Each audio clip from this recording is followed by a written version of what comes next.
A.K.A. That Mill Guy, coming at you with the next episode, the 10th episode of the Mind Grinders podcast, your podcast focused on the modern player and the modern miller. Today, I am joined by two co-hosts, someone new, someone old, but both just as welcome.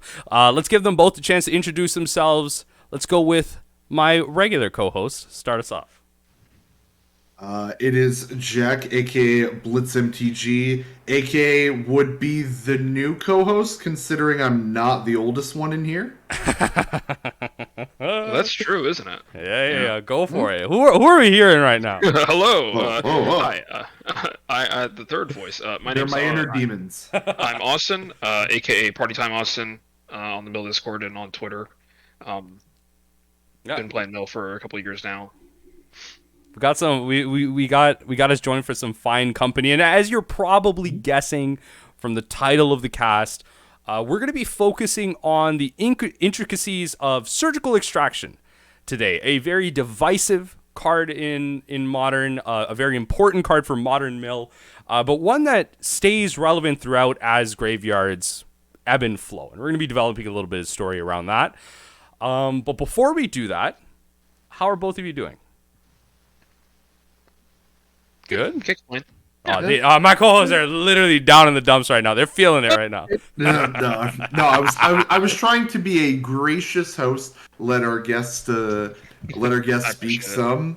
No, I'm doing okay. It's we didn't get nearly as much snow as was expected. It's still good. hella cold here. Yeah. But nothing the likes of maybe other parts of New York State, Canada, Midwest got.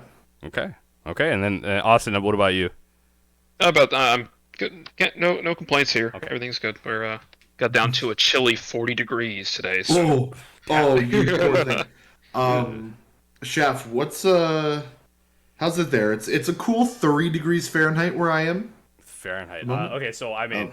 Well, I suck at conversion, so now... No. You can tell me in Celsius. In Celsius, and then do a little conversion. So right now it's minus 15.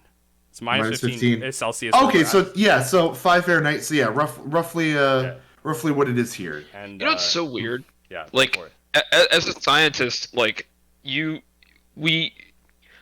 do think in Celsius in the lab, like 25 degrees Celsius is room temperature, 37 degrees is body temperature, 96, 98 degrees is what you boil certain samples at, like, and we refer to all like the fridge like, oh, it's in the 0 degree, it's in the minus 20, it's in the minus 80, like all that's Celsius, like everything in there is Celsius. But then when I leave the lab, I'm back to freedom numbers. So you're smarter than us. That's what you're trying to say. Yeah. Ultimately, this was I have a doctorate. Sick flex, bro. I'm just saying, I could not tell you what the temperature is outside in Celsius, but I have all these little markers in my head of all these different things. They're just a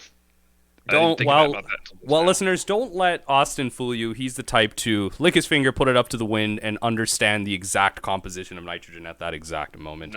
He is one of our smarter few. And I don't know. Licking his finger, he might be giving nitrogen that COVID. Yeah. It might be giving it a little bit something that the nitrogen does not want. Totally.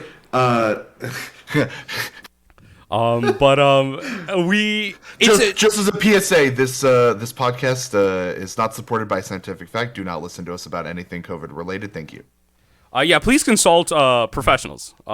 Yes, but not celebrities. Professionals that You can tell you how vaccine works. I can drop some knowledge on that. So we're gonna pretend like we did not already attempt to record this podcast once, and a power outage didn't go out through one of us. So.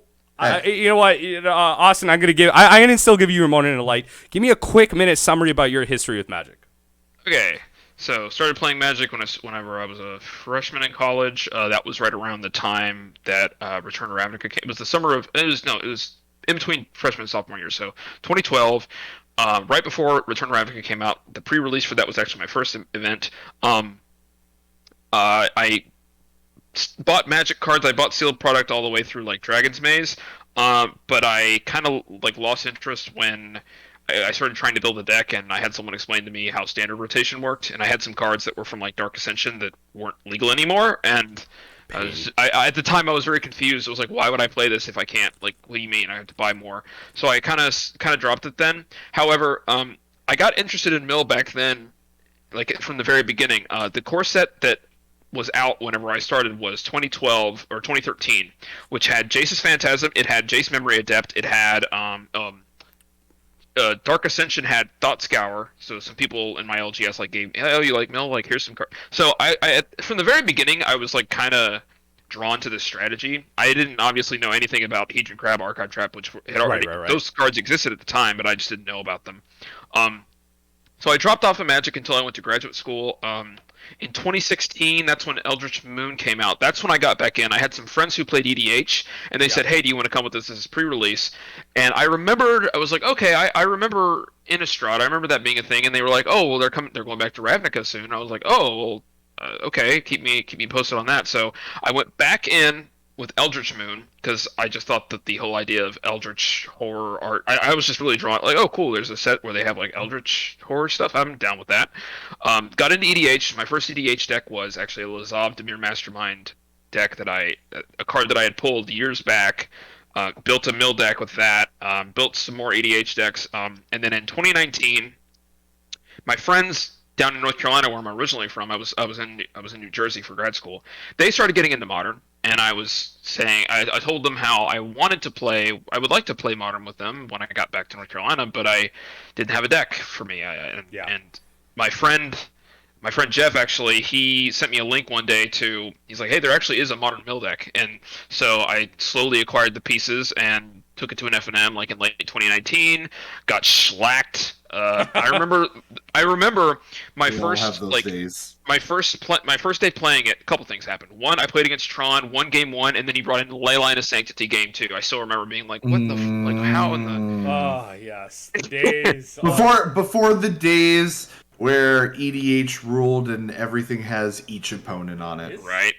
Shoutouts. I forgot about that. Yeah, they did play Leyline of Sanctity. Oh my god. Yeah. I'm sorry. Well, because 2019 was also like Lura's Burn was like the best deck.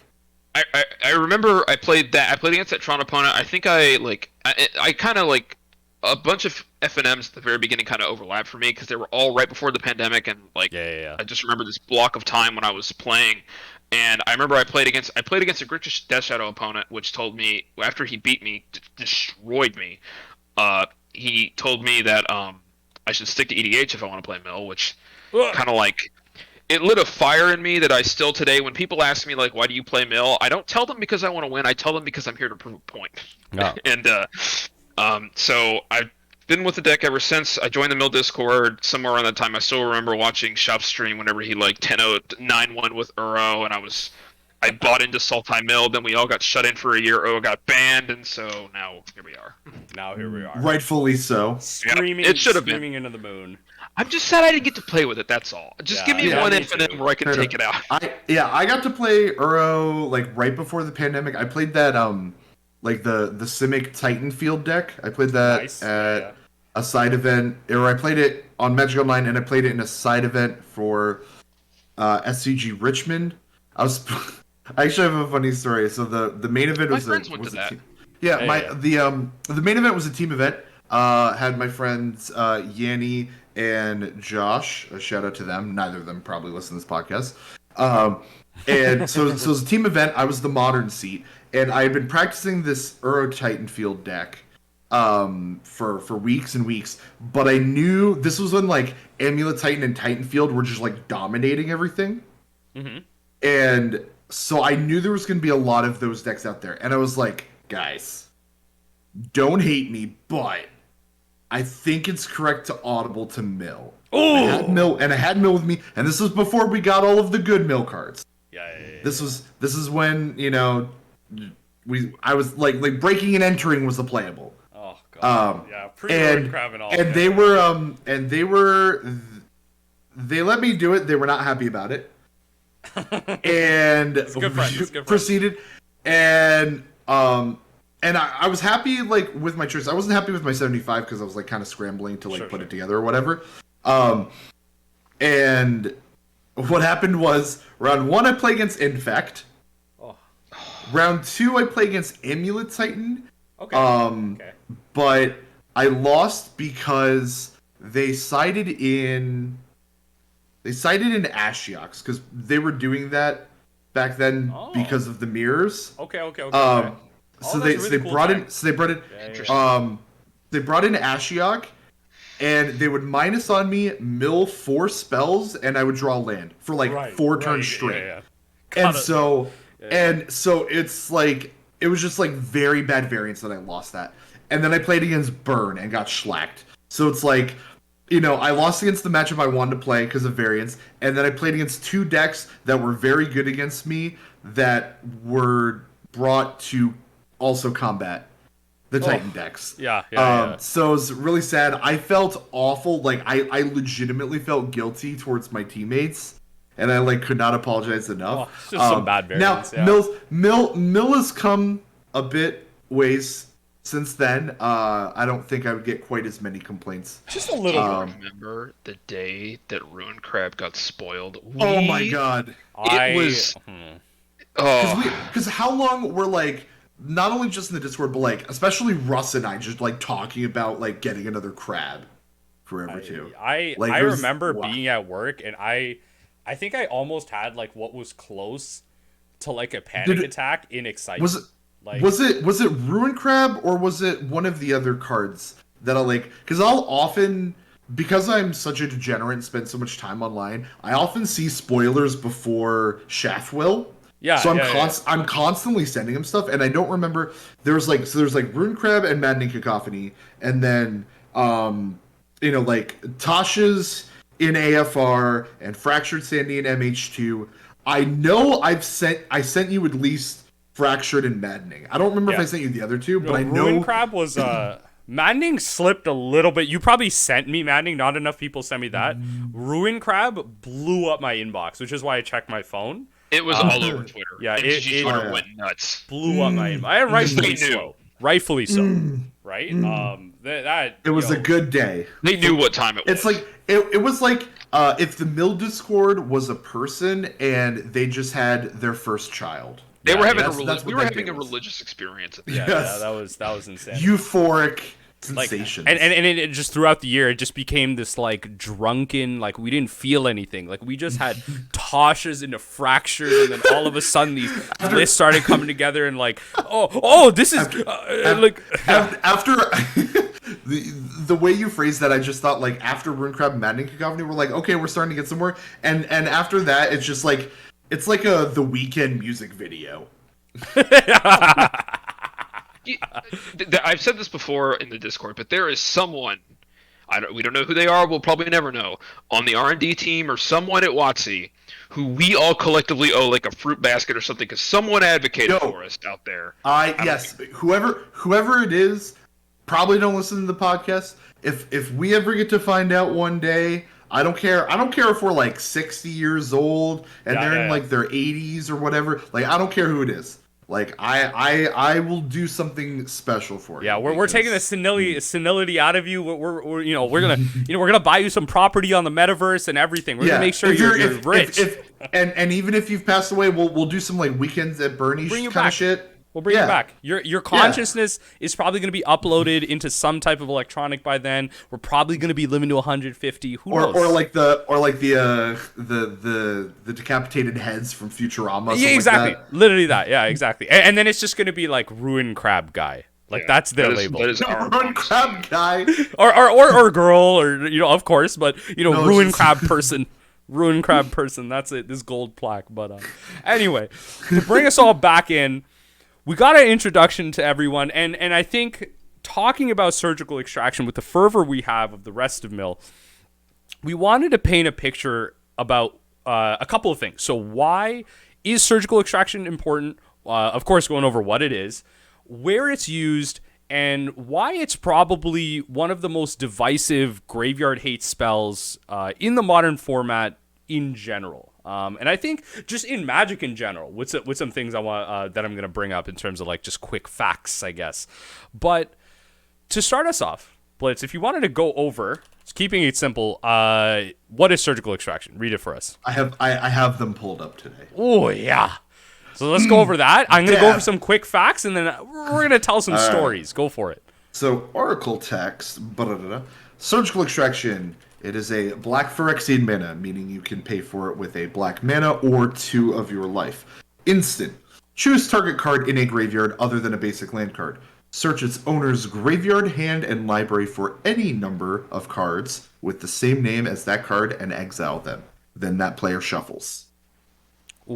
So a little bit, so obviously for many of you listening to this, you already understand this as Mill's primary combo hate piece. But I think there's a lot of context to this spell that we're going to go over in terms of how it has been historically used in Modern. Because this has been a card that a lot of pro players and grinders, whatever, have felt like was a trap.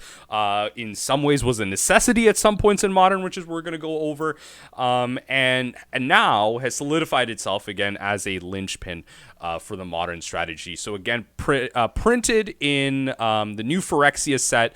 It's seen let's talk about it in terms of price history, which we can then convert into playability, has seen its price go up and down. It's been as low as literally $3. There's been a $3 average at some point, and it's gone all the way up to 70, right? So there's been a big fluctuation for this card. People have seen its use go up and down.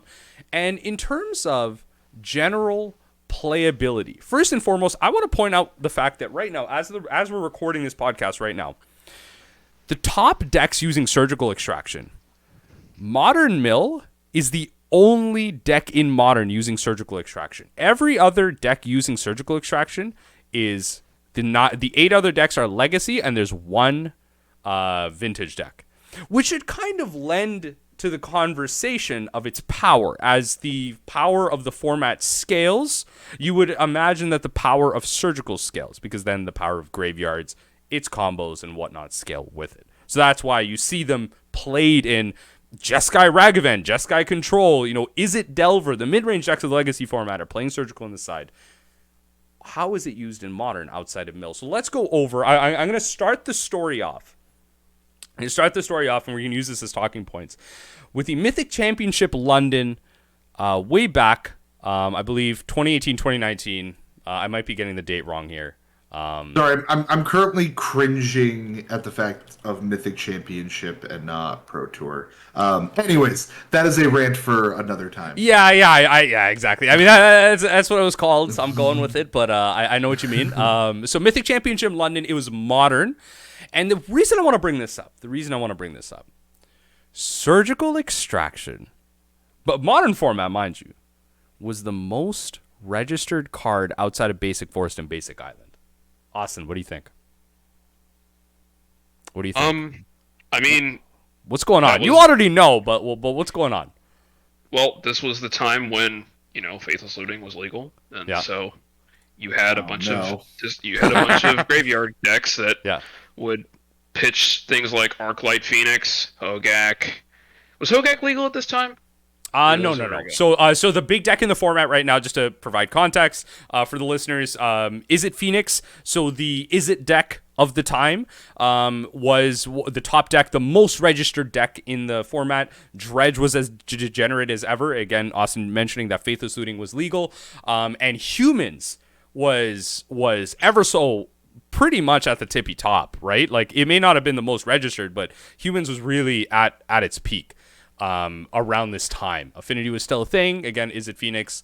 But faithless looting, I'm happy you brought that up. The story starts with faithless looting, because what I want to try and address here is how graveyards have evolved in Modern, what that means for surgical extraction, and how Modern has used it. So graveyards, at the time, were considered an extension of your hand. You could play cards out of your graveyard by like how these synergies worked. That's what it felt like. I'm not saying you actually could with flashback and stuff, but that's what it felt like. So graveyards were not just a resource, but it was literally part of the board state. It was a whole game state. And you can see that with decks like the Izek Phoenix matchup. And so with that, the Izek Phoenix matchup, many of you already know already, was an archetype that got Phoenix out of its graveyard by playing multiple spells. In that case, Blitz, highlight for us, why was Surgical a valuable card in Is It Phoenix? If it was the most registered card in this Mythic Championship, it stands to reason it was played in Is It Phoenix. Why would it be played in that deck? Sure, yeah, it was played in a number of the decks across the format to combat Is It Phoenix, combat Dredge, etc. But it was also very good in Is It Phoenix as a mirror breaker. Not only could you snipe the Arclight Phoenixes and the Thing in the Ices out of their graveyards and decks, rendering their decks pretty light on win conditions, but it also counted as a spell to recur your own Phoenixes. Yep, exactly. And it was free. That was the big thing, right? Like, we don't have a card like, excuse me, we don't have a card like the, oh my god, the Phyrexian blue one. Gitaxian Probe. We don't have Git Probe. Thankfully. Git Probe would have been insane in this deck. Git Probe would have been absolutely insane. Also, don't forget that it's also to protect your Phoenixes. That's it. Hey, respond. If they surgical your Phoenix, you surgical your own Phoenix, exile it. Yeah. We're getting into the intricacies already. I mean, it's not great because you wanted to recur that, but yes, it saves the other three Phoenixes. Yes. It's very. It's cutting your losses. It's an offensive piece and a defense piece, right? Yes. Like, it does matter in that sense. So I'm happy you did bring that up there. Yeah.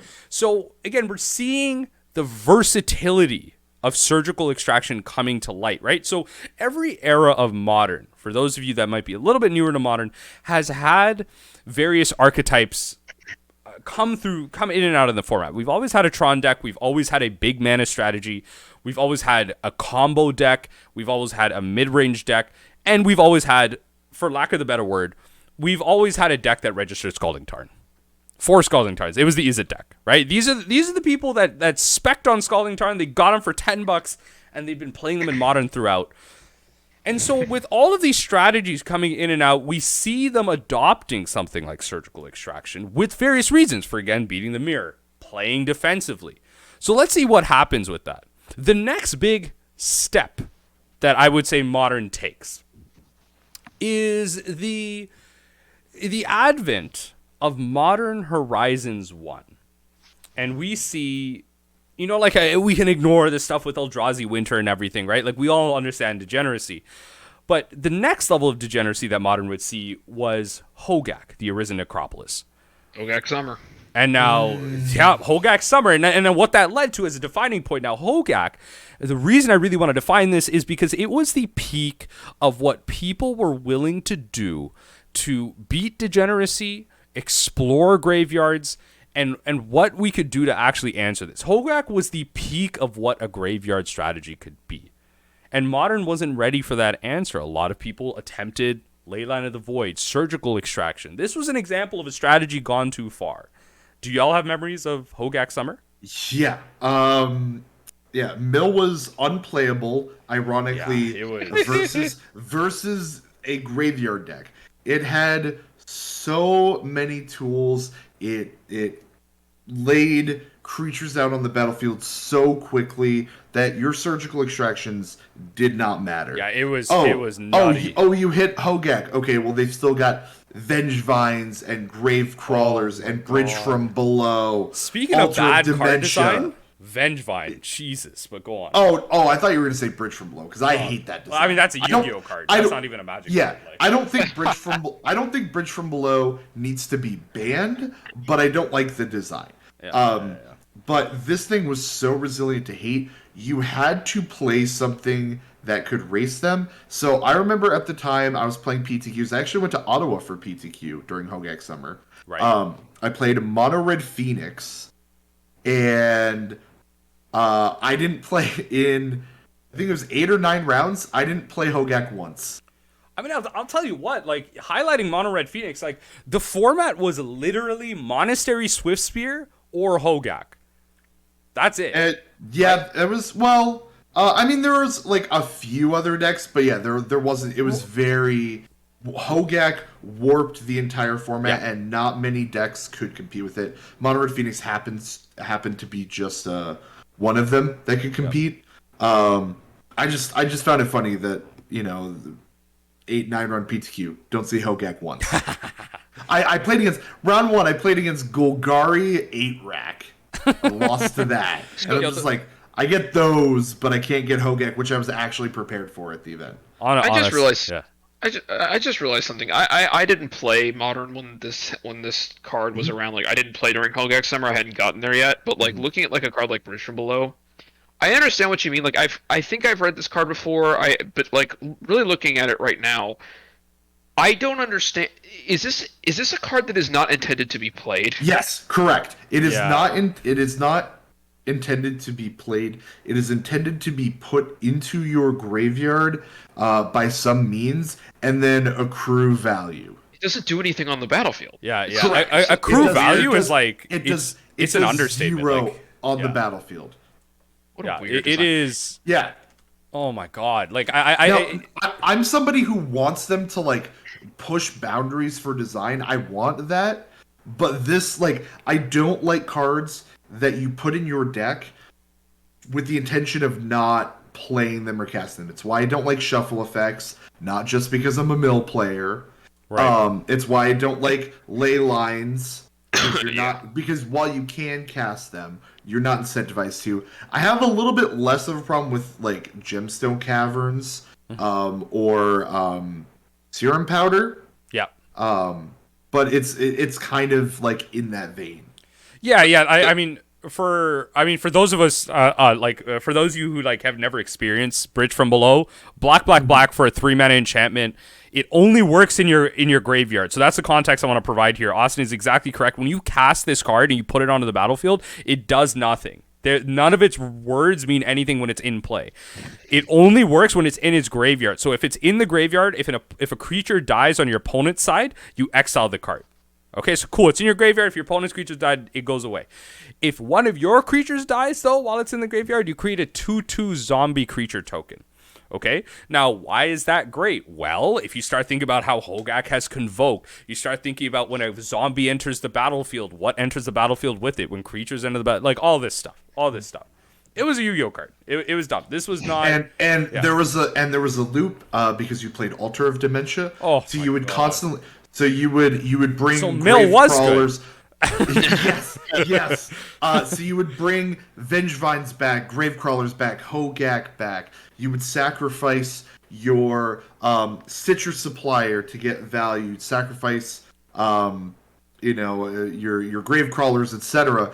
And then you would get these zombie tokens and sacrifice those to the altars of dementia, so you could mill yourself to the point of a impossible board state, or you can, even if you go further enough, mill out your opponent.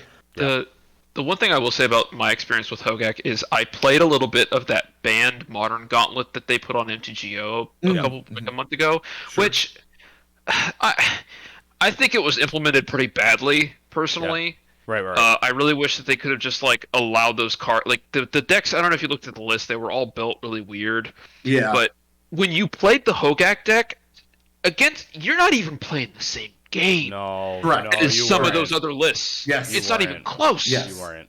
Like there's a video. There's a video out there with you know what, Jack, you'll know their names because I suck at names, but they were Star City Games pros. I think Corey Ballmeister was one of them, and Ross Miriam probably. and so it was both of them with Corey on Hogak playing. So all of you modern players want Splinter Twin unban. And everyone's like, we got Teferi, we got Force of Negation. Nothing. This deck is crazy. Don't get me started on twin stands. Now, Corey played Hogak against Jeskai Twin. And Jeskai Twin That twin probably could do nothing. I didn't watch couldn't the video, even but I'm untap. guessing. Couldn't even untap on after Yeah. turn one. It was that deck was the most egregious thing I have ever played against, and it was Hogak Summer was kind of coined because it was reminiscent of Eldrazi Winter. Even though I didn't play during that, I went back and watched a few of the matches and just it felt that oppressive. I think I think in no ban list modern tournaments, so I think Eldrazi is still the big one though, right? I'm like 90% sure Eldrazi's the big deck. But not as much as you would think. Because I've seen a few no ban list modern tournaments, and there's various stuff like Hogak is obviously a deck, but there are other decks. That's a format that I think would be interesting to explore. Yeah, Now, I remember I played against the like Bant control deck that had Uro, and I mean like that. Oko? No, it wasn't Oko. It didn't have Bant, Oko. the Oh, Oko the deck Bant Snow, was in okay. the Bant. Oko went into in the modern gauntlet, in the Bant gauntlet they made. Oko was So, only like, in the Teamer deck, I think. okay. They're a teamer deck? I think so. What teamer deck played Oko? Because it had like dude, I'm telling you, these lists were weird. Like the Bant one had Uro. That was their Bant. Because remember, each list only got like one Bant card. Sure. No, I'm just trying to think of like what was this Oko deck?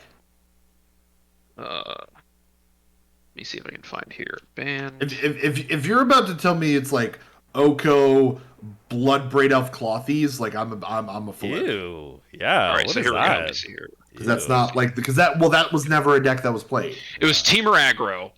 It had Oko Thief of Crowns in it, and I'll tell you the list here, which was it had 3 Chandra Torch of Defiance, 4 Oko, What? 4 Karn the Great Creator, a Questing Beast, 2 Birds. Like what? I don't even remember. That deck never existed. Oh my Exactly. That's what I'm saying. That deck never existed. Okay. No. Yeah. Sorry. We'll get back to Surgical in a second. If you bring back Oko for this gauntlet, totally makes sense. The deck you bring it back in is the Simic Urza control deck with Mox Opal and Astrolabe. Oh, That's God. the deck. That's the deck you Yeah, they kind of bring it back. I in. mean, this whole thing was kind of botched in my mind, but that's another Okay. discussion. Anyways, yeah. let's surgically extract that bad MTGO format from our mind. What we're trying to what we're trying to establish for all our listeners here is understanding the ebb and flow. So Surgical was highly playable at a sweet spot.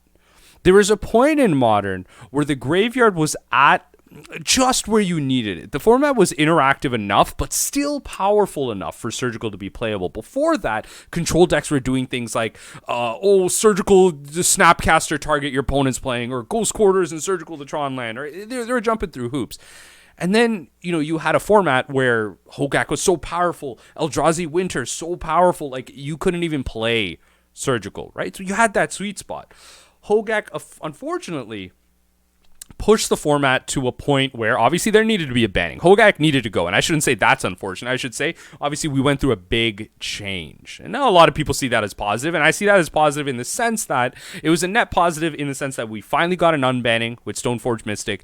We got the banning of Hogak, and the key for me here for the Surgical discussion is the banning of Faithless Looting, which defined an era. This, in my opinion, was in essence more defining than or equally defining as the banning of Twin, because this changed the concepts of graveyards in Modern, if not shut them out. And then obviously that was followed up by the banning of Mox Opal. So what this did was create a playing field for Surgical Extraction where there was so much mid-range value. People weren't necessarily doing anything broken. Dredge wasn't hitting you with 3 Creeping Chills off the untap on turn 2. Nothing crazy like that. We're seeing decks like white-based mid-range strategies, Azorius Stoneblade, Jund, and we saw decks like this coming back into the foray. And so decks like this are value strategies. These aren't decks that Surgical can necessarily attack. And why? And what I want us to kind of weave in here, Austin. Why is that? What is Mill's primary use for Surgical? Why is Mill trying to play that? What is the type of strategy we're trying to attack? So the reason why we can play it, and I will argue that really no one else can right now, is because we're the only deck that puts things in the opponent's graveyard that they didn't intend to be there. Mm-hmm. When it comes to Tron, Titan, Murktide, and we'll get to that. Like, the things that we want to Surgical are not things that they're ever going to put in the graveyard on their own. We get to put them there through our means, and there's a little bit of randomness involved in that, but we can pick apart someone's plan because we can essentially see, if you hit someone with an archive trap, you get a good swath of what their whole game plan is. Mm-hmm. and we can decide what part of that can we not deal with, what part can we, and we can use surgical extraction to navigate that. Right. Right, exactly. And so it gives us an out against combo strategies, right? Like against decks that are fragile in a certain aspect. So they have this one key piece that they're working on. You know, the Tron Unfair deck. decks. So the Tron deck that we're talking about, unfair, leaping through mana, we're able to take out a Tron land. The combo strategies such as Storm, we're able to take out Past in Flames and things like that. But that wasn't where Modern was going, right? That's with the banning of Faithless Looting, the graveyard's change and Modern went mid-range. Right? Modern changed into a deck where every single card started to have its own individual value. They weren't just support pieces; they were their own pieces.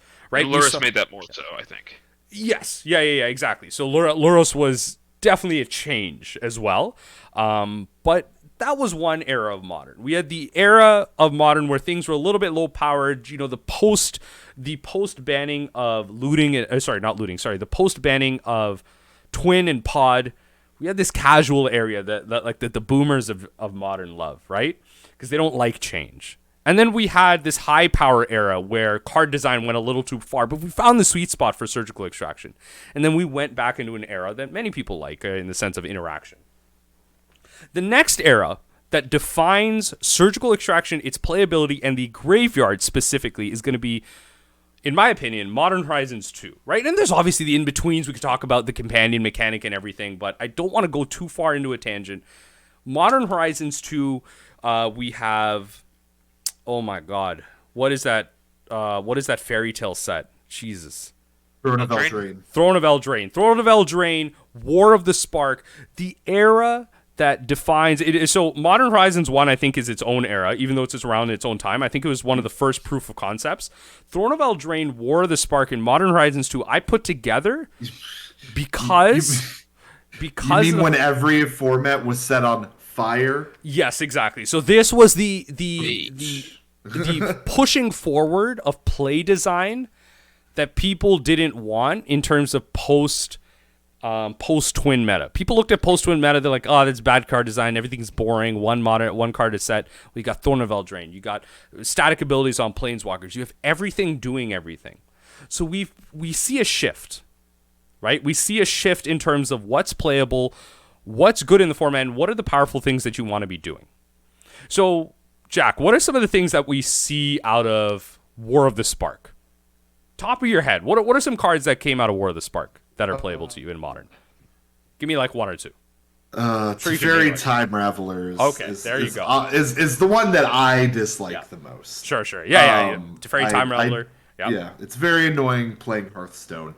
And I would say one that our mill audience will be very familiar with that I think is overall pretty good, Ashiok Dreamrender. Yep. A card that sees play in and out of Modern, right? There's always a time for Ashiok. It's really, it's a very sweet card, actually. Like you were saying in the Titanfield Mirror in your story, it's actually pretty sweet tech that they brought it in against the mirror to stop searching and everything. It's pretty sweet tech. Austin, what are some cards out of Throne of Eldraine that you think are, they might be slightly playable, right? That you believe that if you played them in a Modern deck, someone might actually think they're pretty good. What are some cards that fit that criteria? Well, I think what's kind of underappreciated for us mill folks is how Eldraine gave us Drown in the Loch, kind of our one of the best pieces of interaction we've ever had. But in terms of cards that you're looking for a card that is okay in Modern. Facetiously, yes, okay in Modern. To pull the curtain back, I think he wanted you to mention Oko. Okay, because you've got Oko, Once Upon a Time. You've got and those are two banned cards. Then we can go to Brazen Borrow. We can go to Bone Crusher Giant. We can go to Mystic Sanctuary is banned. Mystic Sanctuary. You can go to Mystical Dispute. Great card, love it. So you start to see again. So a shift of what I'm trying to highlight with this is right. So War of the Spark had a lot of planeswalkers and a lot of mechanics that came out to change Modern. I forget Karn the Great Creator as well in there. Yes. Also for War of the Spark. Throne of Eldraine had mass. Every single goddamn card that it just felt like over uncommon was just like Modern playable. Was like a Modern staple. Yeah. Can you imagine if you just take Oko's +1 and make it a -1, and you either don't print Once Upon a Time or change it slightly the The sets, conversation, at yeah. least from the Yep. modern perspective, what the conversation is. I feel like it's like one of the best sets ever. Yeah. It does change a lot. Yeah. I think so in a lot of ways. There are some things that, oh God, I don't know. I don't know. Look, hey, we're not in the business of erratas here. So you have these sets Yeah, that this are is an coming out. alchemy. We we have these sets that are coming out that seem to start rotating Modern. So we get into the discussion of Modern is a format where you buy a deck, you stick with it, you can play with the Liliana of the Veils. And now Throne of Eldraine, War of the Spark starts introducing the concepts of, oh no, you might need to stay current with Modern. You might actually need to buy some packs, buy some boosters, buy more singles every time a set comes out. Why is that important for Surgical Extraction? As we've highlighted, Surgical Extraction is a card for Modern Mill that beats the unfair strategies, that beats the combo decks, the fragile combo decks. What happens to Modern? What happens to Surgical Extraction as a card when every card is good? And Yep. So it surgical obviously loses its value in that sense, but also with the rotation of the format, so to speak, you constantly have to update your own knowledge Yep. in order to properly use the card. And so that is so underrated. That like update, like genuinely so underrated. Changing your understanding about one of the most complicated cards that you can cast in the modern format is actually very frustrating to a lot of people, right? It's hard to change some of the ways that that gets stuck in your mind. You know, traditionally against a certain strategy, you're gonna try and take out the counter spell. You're gonna try and take out the removal spell to protect your crabs. Well, all of a sudden with something like War of the Spark, you're thinking, no, I actually have to take out Teferi Time Raveler, because then I can't interact at all, right? Like the things start slowly shifting, and that's a more bare bones way to think about it. But that's what's going on here. And again, exactly what you said, Jack, extremely underrated. With everything becoming homogenized as a concept, we start to be forced to change the way we think. And that comes to Modern Horizons 2 in the current era of Modern, where Modern is a rotating format. In my opinion, that is my subjective take. Obviously, my co-hosts can have their own take. And more so than in the past few years. And so with Modern rotating, we start to see a shift in the relevancy of old Modern cards, current Modern cards, and, you know, but of course, potentially future Modern cards. What those mean in comparison to the sets that have already come out. And that's where we're going to truly start the individual discussion of Surgical Extraction. So Modern Horizons 2, Austin, give me a rating out of 10. How do you feel about it? It's. I guess I'm gonna go with. I'll have two scales. As a fan of like Magic in general and Modern, I think it was a pretty good set. I would probably say it's, I don't know, 7, 8, maybe Right. even higher. I like the things I like about it. Are things like the fact that it gave Affinity players new toys to play with that make that deck more viable now. Like it's not tier 1, but you can play it, and you can take it to an FNM and 4.0 with it. I've seen that happen. If it created new archetypes with things like Reanimator. But as a mill player, it wasn't great. I mean, it did give us Fracture Sanity, but as a mill player, the modern meta post MH2 has been a lot more hostile with things like Endurance. It's everybody who runs green has a copy of Endurance, so I'd probably put a little bit lower on that. But that's kind of Right. my two thoughts about it. So let's use that to talk about the modern metagame here. Where the modern metagame is right now, and use that to create a conversation around Surgical Extraction, its playability, and where this card is going to go as a function of the mill deck, as a primary piece of the mill deck. Jack, what do you feel about Surgical Extraction as a card in general, and then Surgical Extraction as a card for mill in the current modern metagame? So just in a vacuum, I love Surgical Extraction. It's it's probably my favorite card in the deck, maybe second. I would have to, maybe think on that. Because it allows you to really think about what your opponent is doing, how you're going to win the game, has a lot of intangible value to it. As a card in the current landscape, It's not the best. It's not awful. It's not the worst we've ever seen surgical, but it's not great. And a lot of that has to do with MH2. Right. It's a very creature focused meta, which is generally not where surgical likes to be. You know, actually, here's going to be kind of a little bit of an abstract comparison. Okay.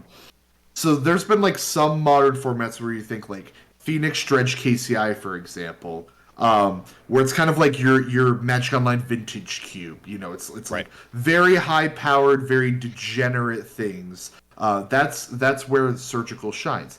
We're currently in more of a your buddies Khan's cube or they put together like a Jun Two-Bird or something. Not that those aren't cool, but you're not going to put surgical extraction or those types of effects in that kind of cube because you're just going to be attacked and 1-for-1 all day long. Or even 2-for-1, because everything seems to draw cards Sure, these days. Yeah. sure, exactly. But when everything is evoke elemental this, cheap 1-drops that have a ton of value like Ragavan or Darcy, Urza Saga decks that are just going to output value all the time. Like, surgical isn't the best against those. However, I still think it is very necessary in mill. And I think that with some modern understanding, there are ways that you can incorporate it into your game and it still functions very well as a card. Okay, yeah, no, I think that was a pretty solid way to put it. Like, again, surgical extraction comes from a long line of spells that have been used to take cards out of an opponent's deck, right? In a lot of ways, we have hand disruption effects, we have removal effects, but how do we beat Father RNGesus? How do we take the randomness out of it? Right? We attack their deck. We play the Necromentia effect. We name a card. We take it out of the deck. You don't have the combo anymore. Right? We 5-headed you. And that's where cards like Surgical Extraction and Extirpate, which is what we'll talk about soon, come into effect. But as you've said, it's hard to do that when you name one card and then the next top deck just dashes in for 2 mana and plays your own deck for you, right? So it's hard to make a card like that work. And this is where I want to talk about where it works and where it doesn't. So let's get more specific here.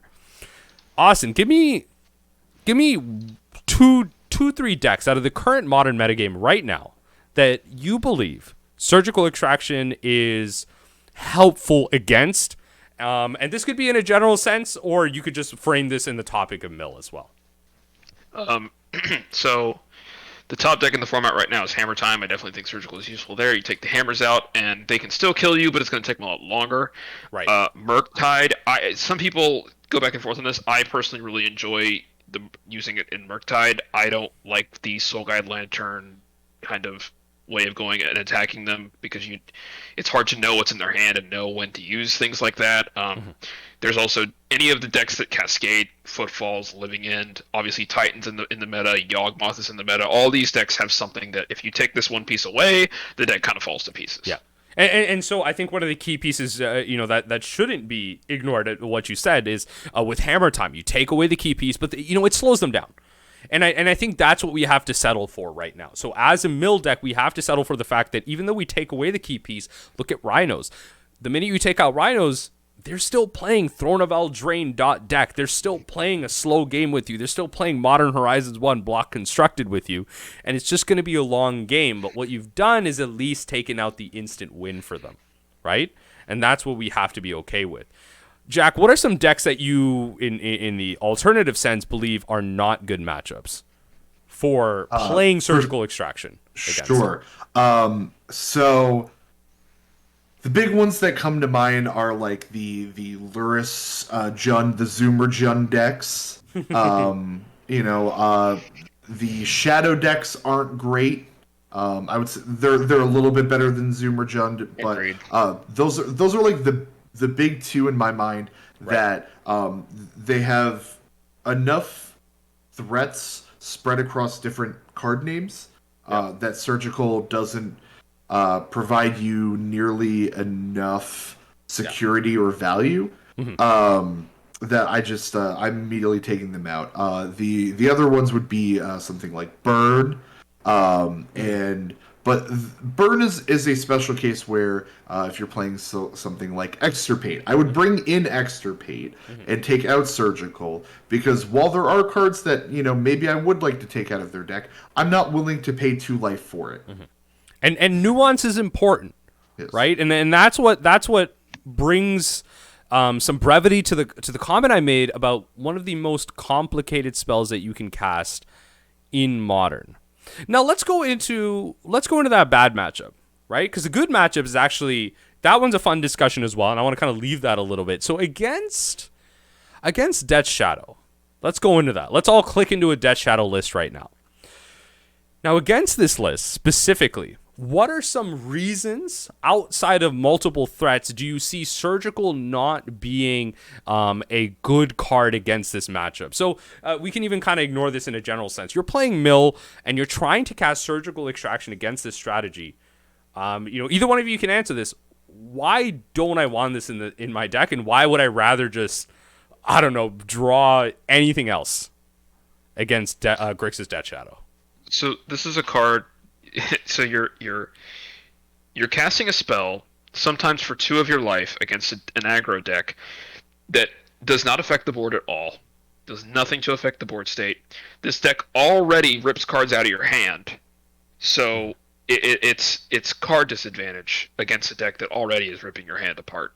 That's a big reason why. I mean, I'm imagining a situation in which they've already ripped my hand apart. I'm top decking, trying to find that tosses. Top deck the surgical, and I'm like, well, this Death Shadow is still going to hit me for 8. And that's perfect, actually. So the way you frame that, Jack, is surgical extraction card advantage for Mill, or is it still falling under the general sense of card disadvantage?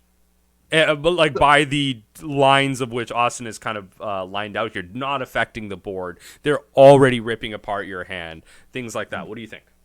Yeah, so surgical is always card disadvantage by like the purest technical definition. It doesn't affect the board. It's not furthering you very much towards your win condition. The value that surgical provides is it is supposed to disrupt your opponent in a non-traditional way, and sometimes near crippling way. When you're playing against a deck like Grixis Death Shadow, Zoomer Jund, these, you have the discard spells, and the 1-for-1, the 2-for-1s that are already backbreaking for Mill. On top of that, you're having cards in your deck, that put you further behind in that card advantage. So when all of our spells in our deck, not all of them, but most of them, are already card disadvantage because mill spells are card disadvantage. Okay. You cannot afford to have surgical in your deck. That you're just going to bury yourself. Exactly, and it's going to be very tough against this matchup because ultimately, we can get into a discussion about playing it main board, playing it sideboard, but the reason that Mill will play it, the reason that we're still holding this lamp, this burning crusade of light of surgical extraction through this hard meta, is because of the ceiling, because of the out that it can provide. And although it's bad against matchups like this, it's going to be important to highlight in a small sense its importance, because in a lot of ways in game one, the majority of Mill players that aren't Polish will be playing this in their main board, right?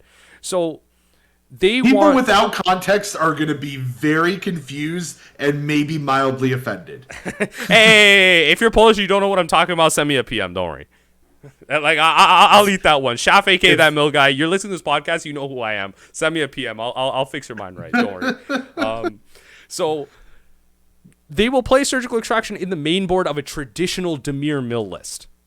So with that in mind, we've been talking smack. It doesn't work against Grixis Death Shadow, but you have it in the main board. Austin, work with me on surgical priority here, because this is going to be a deeper discussion we have of understanding how to play surgical. We've talked about what is surgical, the history of surgical, why it's playable, why it's not. But you have to play it right now. It's in your face. It's in your hand. You're up against Grixis Death Shadow. Give me your surgical priority list. Assuming you have one of every single card in the graveyard in a vacuum, what are you hitting first? So for me, it's Kroxa #1 with a bullet, if I see it. Okay. After that, honestly, it's Drown in the Lock, because at least in this matchup, and this happened to me the other day where I was playing a matchup like this, and they had me top decking, and I top decked Natasha and hit it for 27. Like, if I can land that card, that can win me the game. So now it's just, okay, let me take away your interaction to stop me from you from doing that. And then from there it would be, depending on how many, if they don't have any Death Shadows on board, maybe I take that, maybe I take Darcy. Ragavan's probably at the bottom of the list just because only one of those can be out at any one time. Right. And then after that, maybe Expressive Iteration, because it's a freaking draw 3. Might as well be. It really does feel like it, yes. Yeah. Sorcery speed? Nah, it doesn't matter. Jack, how are you feeling about that? How are you feeling about that? Just as a side tangent, Austin, would you say that Kroxa is your Fallout Boy? Because they're your #1 with a bullet? Okay. All right. Not all of my jokes can be gold right out of the gate. If you're under the age of 19, you don't get that joke, probably. And you should be in school studying. Yeah, you should definitely be listening to some better music, but all right, sorry.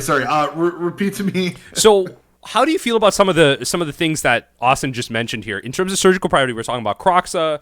After that, we're talking about some of the interaction spells. Okay, we're stopping Drown so that we can resolve our spells. We then want to maybe stop Expressive Iteration so that they're not top decking better than us. How do you feel about some of these concepts? Right yeah, no, I generally agree. I might also hit Death Shadow. Yeah. And like, while it can be hit with the same sorts of interaction as like Dragon Rage Channeler, Ragavan, Death Shadow's just sheer power and toughness. I'm not as comfortable keeping that on the board. I prefer getting outvalued than straight up dying. Right. Right. But I like that, the line is like Kroxa. Obviously, it's backbreaking. And if I need to get spells through and they're playing like they have some counter magic, hitting Drown is fine, because even if you say you select something with surgical and then they drown it, okay, that's even fine. So yeah, I definitely agree for the most part. So that explanation that spiel you just went on is very important, in the sense that what you're getting into is context. Understanding the various aspects of surgical extraction, when to use it. Oh, you were talking about baiting a counterspell. You were talking about, potentially even getting a peek into their hand, understanding how they're playing and what they're doing, right? And that's going to help inform us on surgical priority and what that means in terms of winning a game. Austin, what are some of the ways that you actually hinted at some of it already? What are some of the ways that you would use surgical non-traditionally in game 1? Because in game 2, we're talking about this bad matchup. We're boarding it out. How do you find ways to eke out value with a card that's card disadvantage, a card that's losing us percentage points in this matchup? How do we flip that?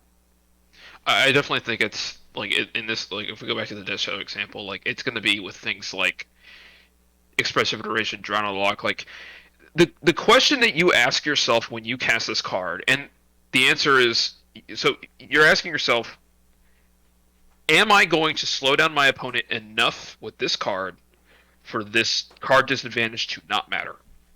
And with these aggro decks, it's usually not. It's not going to be worth it post board usually.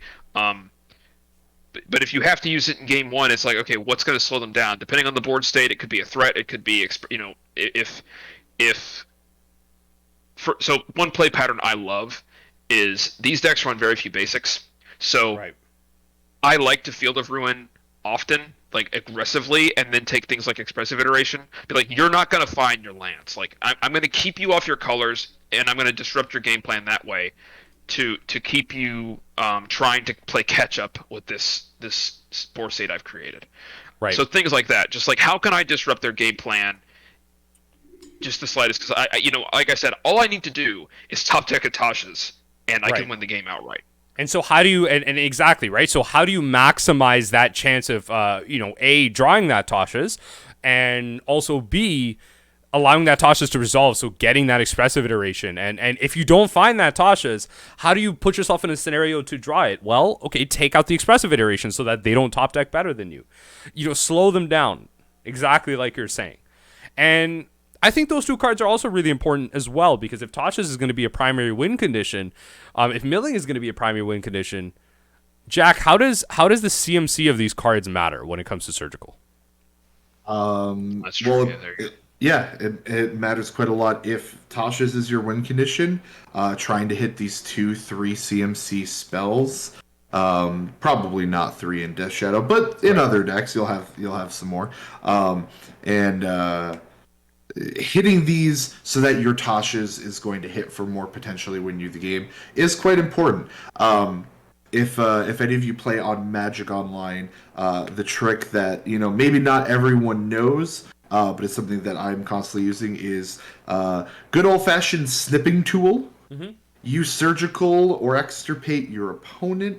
You get a look-see at their hand, their deck, and you just take a nice little snipperoo, little screenshot there.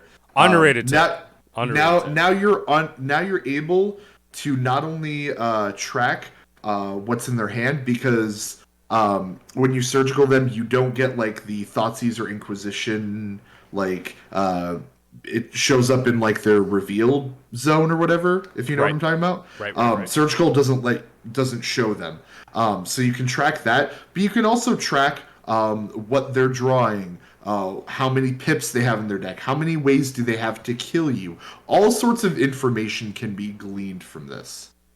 Right. And that's where we're really touching the gold here. We're not even touching the gold. We're touching the diamond, the platinum that's stuck under the muck.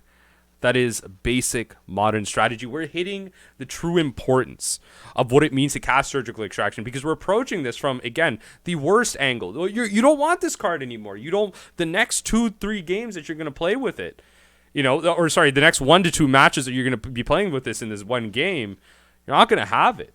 So how do you use it in that game 1 scenario to win this? And I want to then transition this into the idea of what does it mean to have this card in all 2 to 3 games, right? We're now understanding what it means to have this in one game, right? And how to eke out that value from it. But after that, we board in removal, we board in counter magic. We're good. We have better cards. What about a matchup like Hammer? Jack, give me a surgical priority list. Hammer time. If the card is referenced in the deck title, you must hit it. Yeah, I pretty much. Yes. I would think 90% of the time that stands true. Hammer is the first priority, followed very closely by Sigarda's Aid if it is not already on board. From there, it gets, and I'm going to use the word again, mini game. We should have announced this at the beginning. Take a shot every time you hear the word context. Context. Okay, all right. We're not trying to kill our limited audience here. So from there, it gets very contextual. Pure Steel Paladin is a really good hit. Not only is that 8 CMC, I guess in that case at least, or 6, maybe 4 CMC out of their deck for Tasha's, which is a very key card in winning the matchup. But it's also very good because if they have hammers or Shadow Spear stranded on their board, that's a way they can equip that. Other things you could hit Urza Saga if you want, Inkmoth Nexus. Basically anything to either enable your Tasha's to go further or to prevent you from dying imminently. Exactly. And it's important because we draw back to something that was said earlier in the pod here. Surgical doesn't give us free wins anymore in the current era of Modern, right? We don't have the fragile decks. Thanks to even as early as War of the Spark, Tron used to be a free win, but I mean, guess what? Karn the Great Creator is a 4 CMC Planeswalker. That's actually not that bad for Karn to hardcast if you don't have a clock, right? So understanding the concept of everything that Jack just pointed out here, why did he go over all these scenarios? Well, once you take out Hammer, the deck's not gone. The deck still has all of these win conditions, right? So, Austin, talk to me about a situation where you've taken out. Let's go into a situation here where you've taken out Hammer, you surgicaled it. You are now ahead on board because I want to further the contextualism here with what Jack is highlighting here. We are ahead on board. Let's say they are less than 30 cards. Is that a word? Pardon? No, I'm making it up just for the sake of making them play the minigame here. And yes, that's right. Context is in contextualism, so follow the minigame. Oh my god. So we're ahead on board. You've taken out, as a mill player, you've taken out the Hammer. What are some of the things you're looking for? What's your next priority? What are you doing with top deck? What are you doing with your second surgical? What are you doing with the third surgical you've top deck? What are you doing with the fourth surgical you've drawn off Visions of Beyond? Whatever it is. All right. My first question: is there a Hammer on board? Let's assume that you've managed to take out all the hammers. All the hammers are so gone. they didn't even get to play one. They're all exiled. So your surgical one was Hammer. Yeah. It's gone. So from there, if they don't have a Hammer on board, I really don't care about Sigarda's Aid anymore. The only other equipment that really matters is cranial plating, and you could argue taking something like Pure Steel, but cranial plating, the CMC to put that to equip it isn't really high enough to matter. I think the big one would be something like Inkmoth Nexus, because that's going to be their next avenue to try to kill you as quickly as possible. If they're relying on Urza Saga tokens to beat you down, that's probably not going to work out for them very well, because you'll have crabs to block. You might have a Fatal Push 2 to get rid of them. You can Field of Ruin away the sagas, but Inkmoth Nexus is something you don't want them to draw if they have a cranial plating or something on Also, board. my understanding is I don't think they play more than one cranial plating, if at all. Same with like Shadow Spear, Yeah, I don't think and these kinds of things. If you don't see it on the yard, it's still somewhere. Yeah. So does any of that change for you if you're behind? You've taken the Hammer, right? Let's work with it. It's not on the battlefield, but they still have 40 cards, 45 cards, left in their deck. You haven't really been able to. Let's say you got a crab trigger off. You found you found a Hammer. That's it, right? Like, you're not ahead of the game. Like, that was really the primary plan now. And, your opponent's deploying threats. What are you looking for now in your future surgicals? Assuming you're able to now keep a steady pace of build. What are you looking for now? Honestly, like I said, Inkmoth, and then maybe Urza Saga, honestly. Because, other than that, they really don't have a really good way to make big threats anymore. I still think Pure Steel Paladin is like a big one. Because of the CMC and the threat it can produce. That's a good point. The CMC is good. Yeah. So and you know what? In both of those, I think context is important for both of them. So I kind of split agree with both here. In the sense that Pure Steel helps, like you've been saying, with the CMC, and it can be sneaky and give cranial plating that free equip, right? And that can be kind of tough to deal with. But also, the Inkmoth Nexus can also be tough too, because if you just have a handful of fetches, you're just going to be working with Father R and Jesus over here and hoping to draw a Field of Ruin. That's going to be another tough call too. So understanding what resources do you have access to, right? I haven't even, some of the things that some of you listeners should be thinking about in my scenario, I haven't talked about the removal that you have in hand. If you have removal, can you afford to let the, Pure Steel Paladin go when you got to hit the Inkmoth Nexus because you don't have the Field of Ruin? If you have the Field of Ruin, you can kill the Inkmoth Nexus, and then you got to use a removal spell on the Pure Steel Paladin. It's all contextual of what you have left. And then using that to further your understanding of where the game state divides from there. Because really, at the end of the day, what Jack and what I am trying to help Jack and Austin help me outline is that you're still working with win conditions. Surgical extraction is here to. So again, this I'm going to make a statement here. Agree or disagree. to my co-host here. Surgical Extraction is here to hit win conditions. That's it, right? Disagree. Partially. Give me a point. Go for it. It's so yes, that is its primary function is to prevent your opponent. It is the fun police for your opponent. Mm-hmm.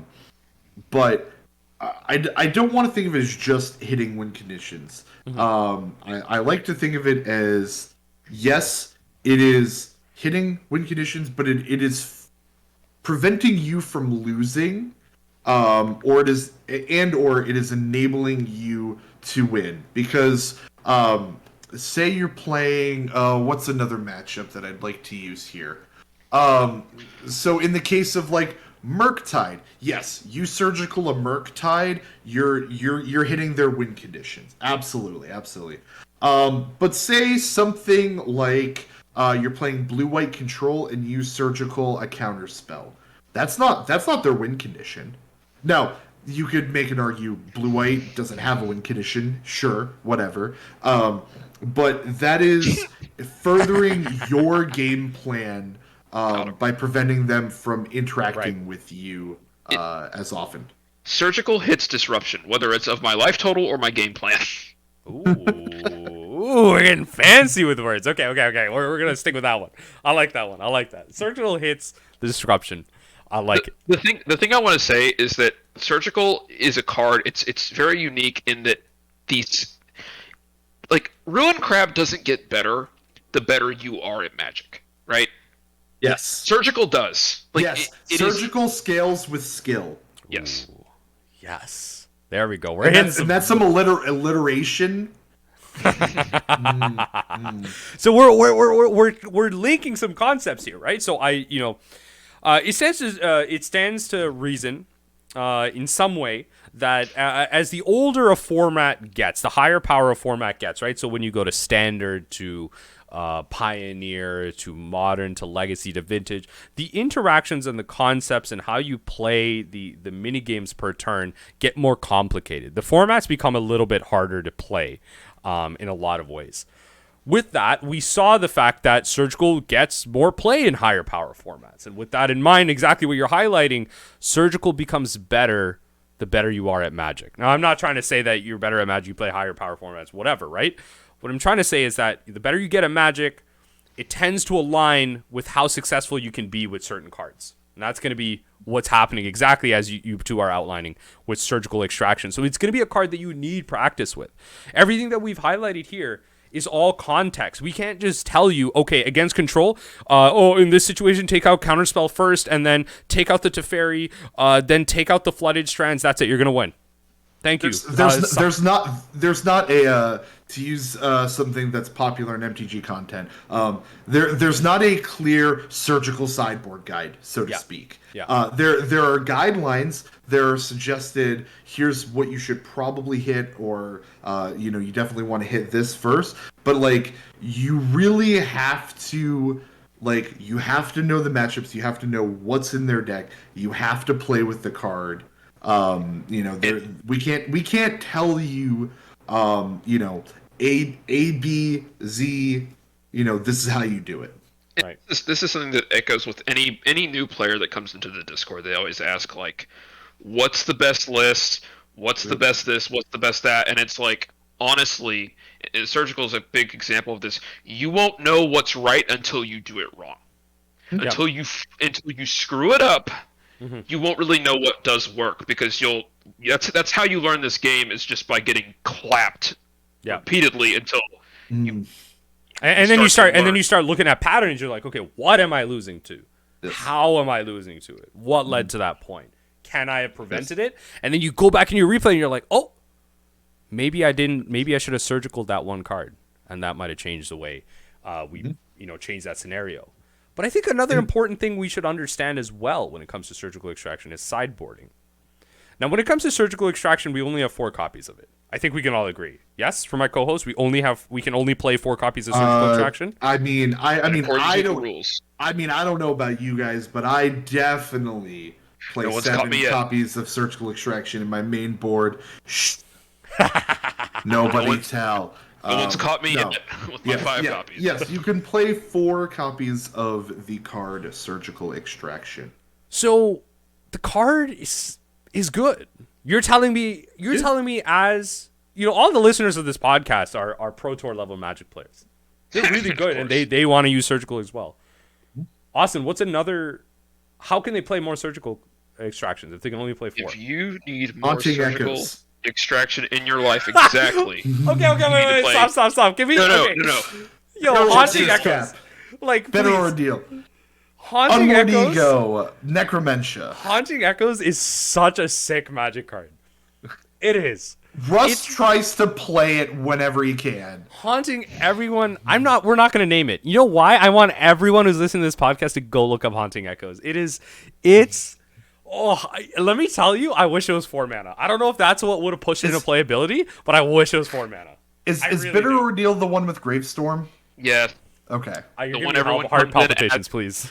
This card's insane, and I'm like, read it again. Read it again, please. Read it until it sinks in. Yeah, exactly. But if you are a Magic player looking for more Surgical Extraction in your life, may I introduce Extirpate? Ooh. Jack, do you have it up?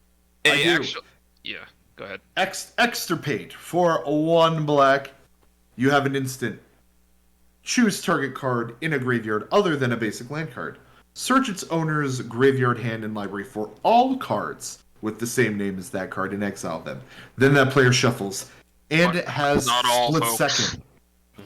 Split Second. As long as this spell is on the stack, players can't cast spells or activate abilities that aren't mana abilities. Wait, I don't care about that. It's the same thing as Surgical, but I gotta pay mana for it. This card sucks. Whoa. This card sucks.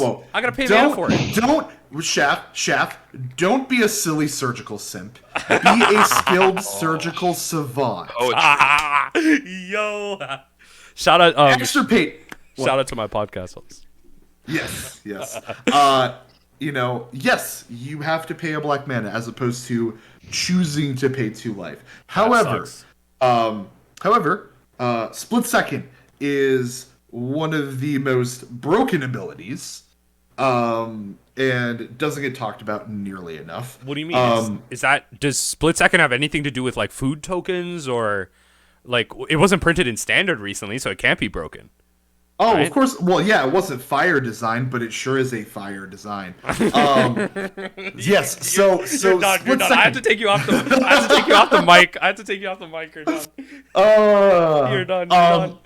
Okay. Well, fine. I'm done. Fine. Austin, we'll just stay here. Austin. What's Split Second for players like me that don't understand Magic card evaluation at all? So here's the thing about Split Second. If you put a spell with Split Second on the stack, the opponent cannot. The only thing they can do is activate mana abilities, which is why, much to many players' dismay, this does not disrupt the KCI nonsense. Mm-hmm. But they can't cast spells. They can't activate abilities. Here's a fun fact: they can morph.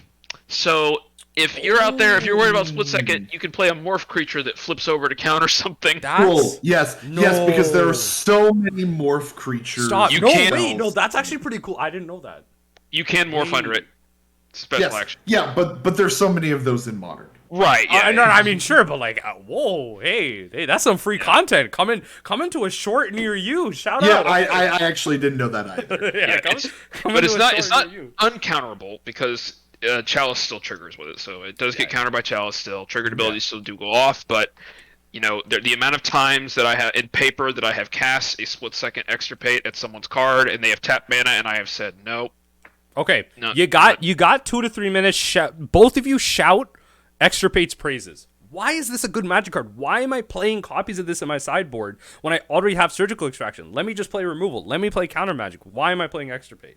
So for me personally, Endurance is the big card that made me bring this in. In traditional pre-MH2, the only mill hate I really had to care about was reshufflers, and those were all things that were in the deck. They would hit the yard. I would surgical them in response, or I would exile the graveyard. Well, now we have this new piece of yard hate or reshuffle for or mill hate that can be in the hand. We don't know if it's if I see an if I see an endurance in the yard and I have a surgical in hand, Yep. I can't fire that off right away because if they're holding one, they're gonna blow me out. Or with So, you can't fire it off with complete confidence, right? You got to think about it a little bit, right? You got to think about where Right. you are and do you get blown out by it. But Exactly, Extirpate, like- yeah, exactly. Now, if I have like a lantern on board or something, then there's things you can have to play. But the endurance forces you to do this very delicate dance of what yard hate do I have in my hand on the board? What are they? How many cards do they have in hand? Like, what's their mana look like? Do they have enough mana to hard cast one? Okay, they don't have the mana to hard cast it, so they'd have to evoke it. How many cards do they have in hand? Like things like that. Extirpate is a free, like, oh, I see it, I take it, and there's nothing they can do about it. I once had an opponent get really upset about this.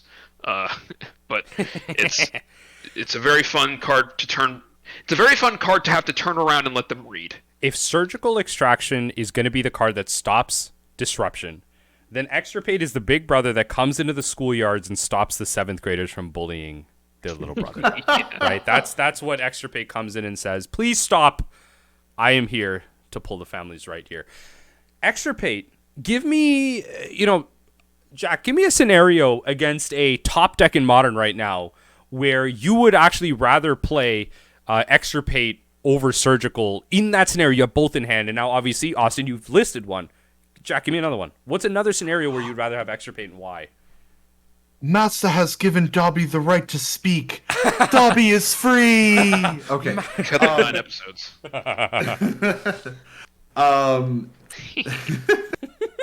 Sorry. So an example I like to give is rhinos. Teamer, Crashcade, whatever you want to call it. They play a boatload of counter magic in Force of Negation, Mystical Dispute, and the aforementioned Endurance. I like Extirpate. Okay, cool. I can hit your Crashcading Footfalls, or whatever it's called. Crashing Footfalls, excuse me. Yeah. Crashing Footfalls without any reprieve. I can hit your Endurance without any interaction. Right. And that's very handy. Yeah, you're playing the game. You're playing the game that you want to play, not your opponent's game. You're bringing it back, right? Go for it. You had another one in mind. Go for it. Yeah, another one I mentioned earlier in the podcast is Burn. If I have some number of Extirpates and I don't have a ton else in my sideboard, I will bring them in for Surgicals. They don't cost the life, and because almost everything in Burn is an instant, they can't cast the spells in their hand as a response. You can hit that Lightning Bolt. You can hit that Boros Charm, that Eidolon of the Great Revel. If they're weird, like 2018 stands, and they're playing some Lava Darts, you can hit those without them sacrificing a mountain.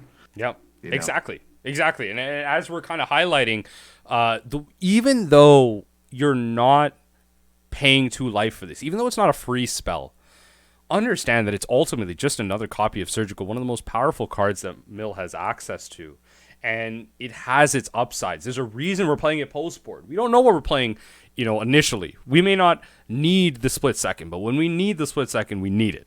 When it's there, it's there. The other one I want to mention is Murktide. Not only are you going to play around their counter spells, their Spell Pierces, their Mystical Dispute, you're going to play around their filthy little Relic of Progenitus. Oh, God. Yeah, that Have you been a Mill player who's played against a Relic? Have you been a Mill player where they've just tapped it, targeting themselves, exiling the card you're surgicaling?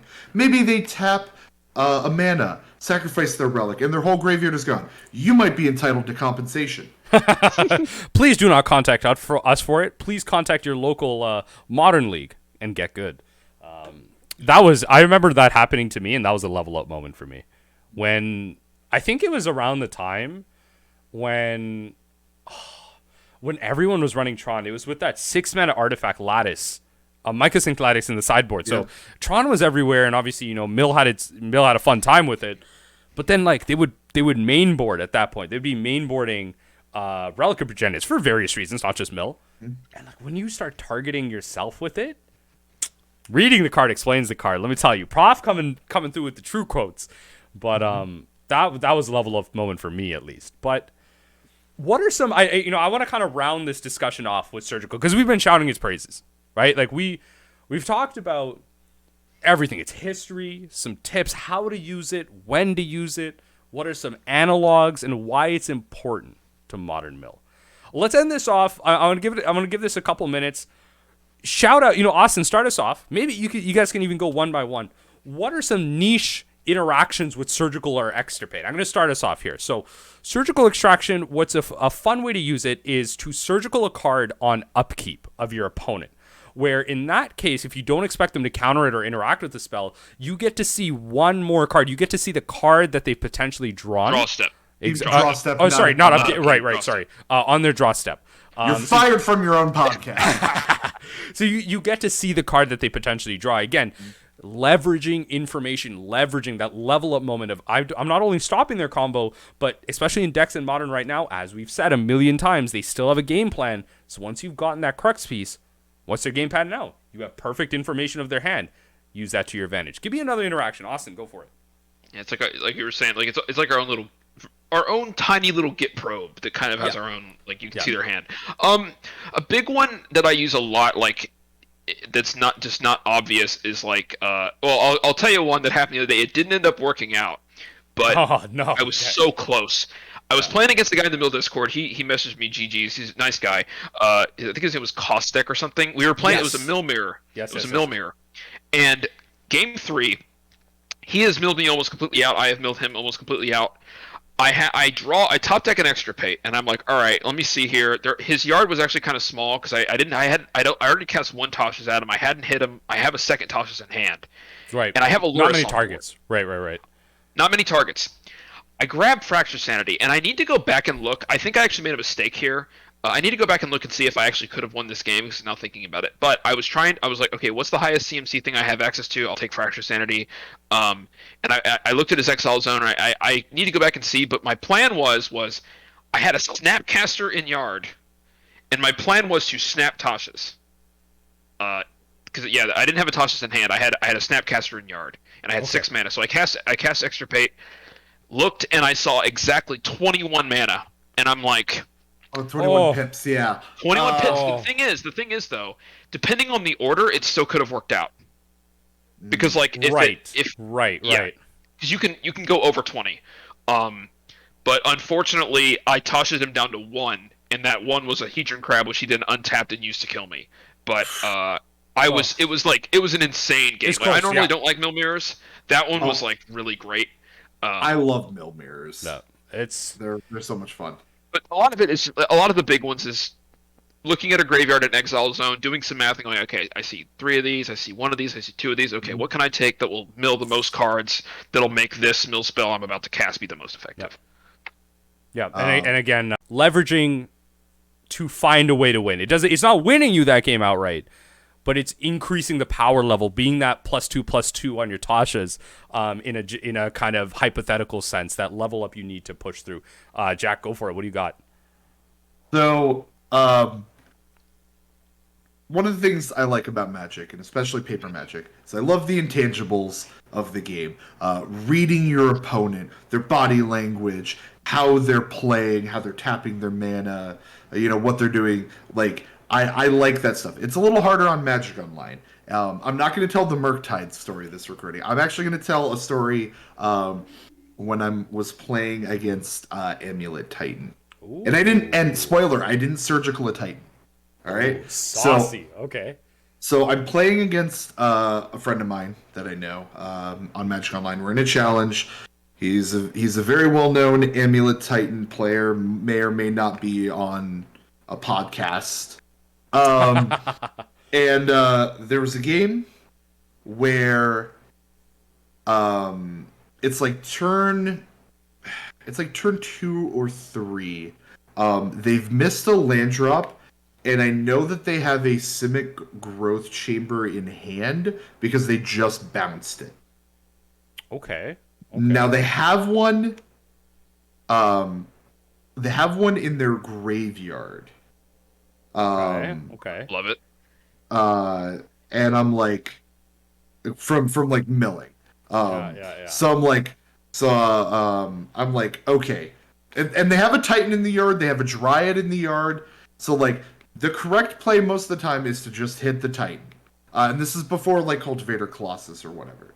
Right. And I literally typed to him in chat, in like the MTGO chat, this is probably not correct, but I want to see how this goes. I surgical Simic Growth Chamber. Oh, yes. Okay. So I And? look at their hand. So there's the one that they have that they just bounced. There's a second copy in their hand. Oh, you've cast Invitarok for 0 mana. Jesus Christ. And Okay. so they have like 3 mana on board. They have no other lands in hand, and they have like Titan and another card they can't cast. Yeah. Oh, God. And so just like and I would never suggest to somebody surgicaling a bounce land, when there's a Titan or a Dryad. But sometimes you just have that feeling, you have that gut instinct of, I think this is the way to go, and I was rewarded for that. Now, there are times where that's a horrible mistake. They've boarded out some of the cards that you've surgicaled, and you look like a big dum-dum. Yep. I mean, hey, at least Surgical tells you that. I mean, it's tough, right? It's a tough call to make, but yeah. Yes. So, kind of when you play enough modern and you've played enough with surgical extraction, sometimes you just need to go with your gut and make a less orthodox line, in order to potentially be paid off. I won the game. I lost that match, but I did win that game. Yeah, and all of that kind of stuff. If you're new to it, Reps. it just comes with experience. That's it. Yep. Right. You can't teach it. Like, I mean, how are you supposed to know? Like one of the basic facets of modern, I would say, like in terms of actually one of the basic facets of high power formats that people still do unconsciously to this day, splitting up your fetch lands, right? And the classic excuse was because of surgical. Nowadays you have things like, oh, they might Pithing Needle me, they might Sorcerer Spyglass, whatever, right? But classically, it was for effects like surgical extraction. Oh, they might surgical my fetch land, so I can't play all polluted deltas. I gotta play a Tarn, I gotta play a delta here, I gotta play Strands here, stuff like that. Situations like this, what you just outlined with the bounce land, is why people make decisions. People are already skewing themselves in a small way for surgical. I don't know if you guys can agree with me here, but there are decks already that are playing or boarding around surgical extraction. They might even be playing around it already. Think of Living End. Living End is playing 3 copies of Living End, right? And that's for various reasons, such as maximizing the amount of cyclers they have. Draw it. Yeah, and they don't want to draw it.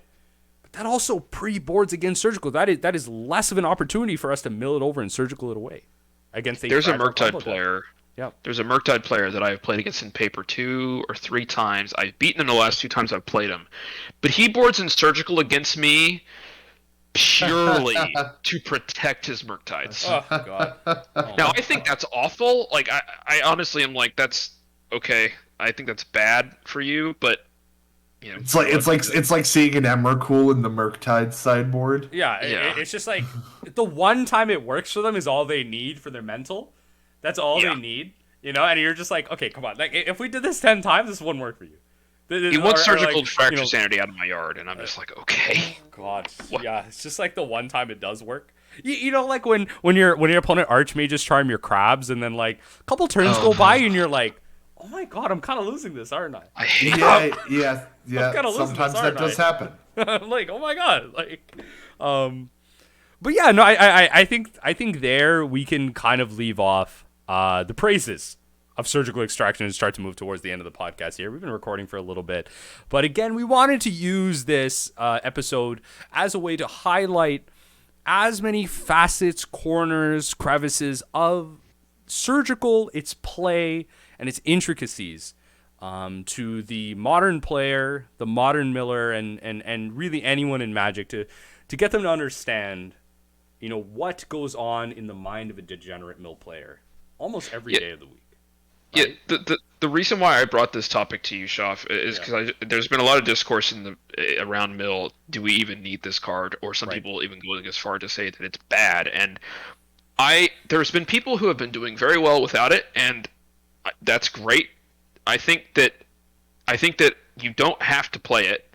I think that you can still win some of these matchups without it. I think it becomes, in my mind, harder, but the main thing is that for people out there who maybe think it's a bad card, I think that maybe they just haven't thought enough about how to use it, and it's not obvious what it does in some of these other matchups that we've talked about.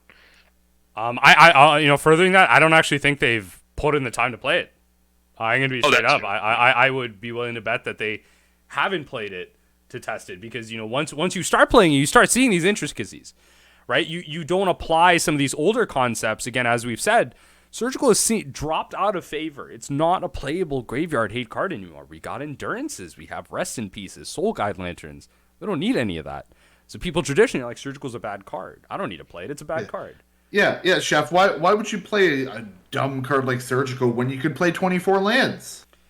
Oh god, I think I closed my eyes. I had to stop myself there. Oh no. Some people. Thank you, Austin, for saying some people. Jesus, but play your Surgical Extractions if you're a Modern Mill player. There are going to be times. I think this is a whole other topic itself. We won't go into it, but there are going to be times where you may not play it in the main board, but you don't leave home without it in your 75. It's like Professor Oak.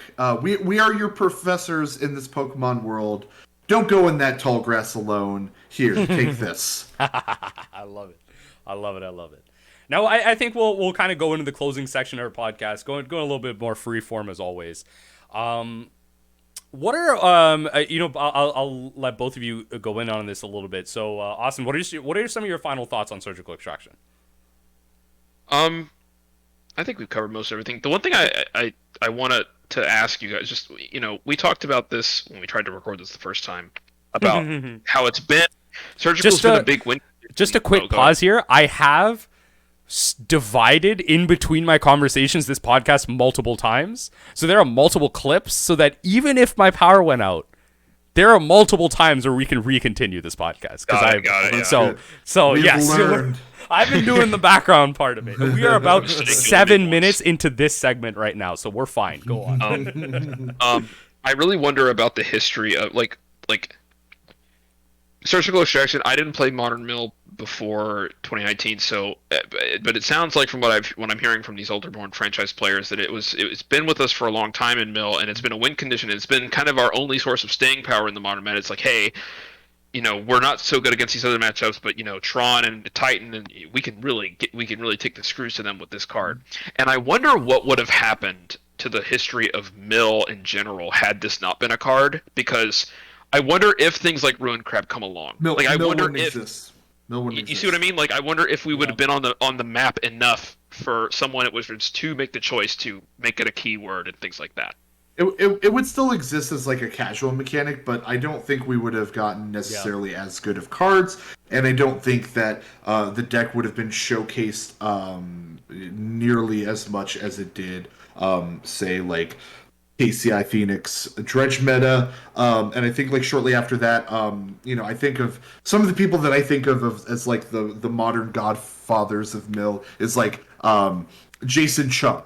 Right. He's known as Sklut online, doesn't play Magic anymore, but he was one of the main pioneers of the deck. Played like Inquisition of Kozilek, Mission Briefing when that came out, and I think he top 8'd or top 16'd a team GP in Europe. Yeah, I think there's footage of that actually. Yeah, does some nutty stuff with Surgical. That's like a big one, and actually Jason Chung, watching his streams is what got me playing Mill, because I was a limited player and I was a standard player when I got into Magic, but my friends all kept telling me, oh yeah, Modern's great, you get to do all this cool stuff, and like I could not find a Modern deck that like I enjoyed the look of or enjoyed playing on Magic Online, or maybe it was a little too much out of my budget. And then I saw this deck, and I was like, "Whoa, this is really unique. This is really cool." Started playing it, and I've just been in love since. Yep. And surgical is a big part of that. Yeah. Yep. Yeah. I think the same is not true for Extirpate. It's the reason it's a supporting cast card, right? Think back to so again, like going on your question of like what it was like before. So Jack, you might be able to agree or disagree to this. One of the most powerful lines we had was glimpse the unthinkable into free cast surgical. Right? There was a reason that being free was so important, and then surgical being everything it is was so important because of so many different things, right? Like the mill package was so weak, right? It like comparatively to where it is right now, it really, the things that we had to struggle with were really held together by like certain cards, like, Archive Trap can't be understated, of course. But, surgical extraction, just being free in what it is, not having to use mana for it, being able to do small things like leave cards in the graveyard, whereas Extirpate forces you to exile all the targets you have in the graveyard. Things like that, like the min-maxing, it all matters. It all came together, and I agree. The deck wouldn't be a thing without surgical extraction. It would not be possible. Even right now, I would argue right now, it would be a lot worse. It'd be possible, we have, people having success with it, but like... To go along with the big brother metaphor we used earlier with Extirpate, if you're to say like surgical and Extirpate are like in like a band, Extirpate's the Kevin Jonas of the mill deck, but you can't have the Jonas Brothers without Kevin. Well, I'll tell you what, I'm burning up for both of my podcast co-hosts over here, and we'll end off our discussion of surgical extraction and Extirpate and its power. And we'll go into I don't know what we call this step. Podcasts call it the end step, the cleanup step. We're not formal. The context step. The context another step. One in there. Oh yeah, the context step. No, literally just about anything and everything. Jack, how are you feeling about life? What are some things you're looking forward to the next 2 weeks? Next 2 weeks, where's the things on your mind? Go for it. I think in about a week and a half, I think there's a paper 3-4K that I'm looking at hopefully going to, should the weather cooperate. Sure. Might play mill, might play another deck, not sure, but hopefully do that in good old Syracuse. If you live in or near the Syracuse area, and you listen to this podcast, and you might be going to this event, come say hello. I'm not hard to find. And hopefully this weekend, looking forward to clapping those shaft cheeks in the cage match, Hell in the Cell. What's this now? Wait, Austin, did you not see... Were you not there for the stream this past weekend? I don't think so. Okay. So Austin was the content. So for context, Shaft was streaming some Demir Mill leagues and said the unconscionable, unimaginable sentence. I think Tasha's is bad in the mill mirror, and this got me. Hey! I live by this. I live by this. Austin's on my side. All right. I live by this. Anyways, so we got into a jokingly heated debate about this. Because it hits above 20 on the reg. No. Hey, look, I stand by this. I stand by this. Anyways, we don't have to get into the argument here. However, it was enough of a thing on the stream that we have agreed to a grudge match. We're still gonna work out the logistics of when, how to the do format, it, lists, etc. But figured we'd mention this on the podcast that your boy and his co-host are gonna go at it. I will say a lifetime we have played exactly one best of 3. And Chef wasn't the victor there. So, I did take you to 3 games though.